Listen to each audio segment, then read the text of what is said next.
Okay, how is the Build Better Act going to influence pharmacy prices?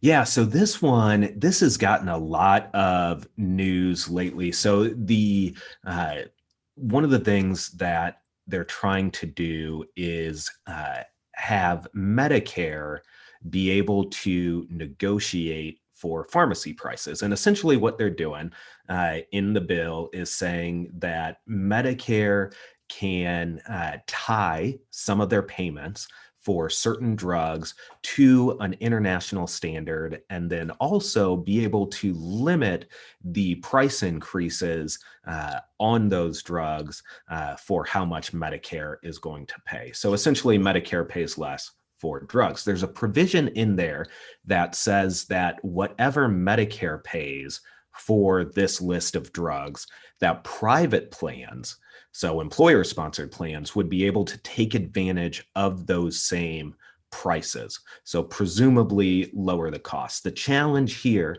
is twofold.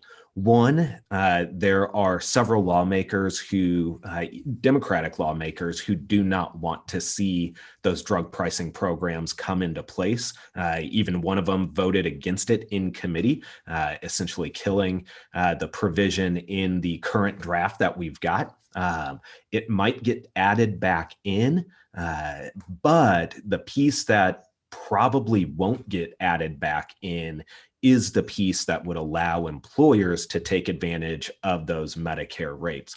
So all of this discussion about how this act would potentially reduce prescription drug costs is really going to be focused on what Medicare pays, and potentially not impact employers positively. It could potentially impact employers negatively in that the concept of cost shifting, Yeah. where if Medicare is paying less for the drugs in order to meet earnings targets, the pharmaceutical companies might pass those additional costs on to private plans.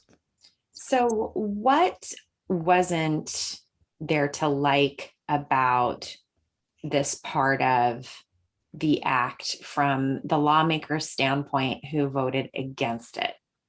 So actually, it's less about the politics or the policy or the people on this one. It's more about the procedure here. So under the typical rules to pass legislation in the U.S.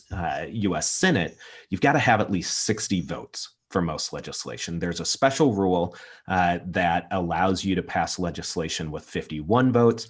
We've got a 50-50 tie in the Senate, Democrat, Republican, but Vice President Harris casts a tie-breaking vote. In order to utilize this special procedure, you've got to comply with all sorts of different rules, procedural rules. And one of those rules essentially says that you have to have every provision has to have a direct impact either on taxing or spending. The piece that would allow employers to take advantage of this, there was a ruling by the Senate, the parliamentarian who oversees the procedural rules, that essentially said that that provision allowing employers to take advantage of those negotiated rates does not comply with the special rules. It does not have a direct impact on taxing and spending.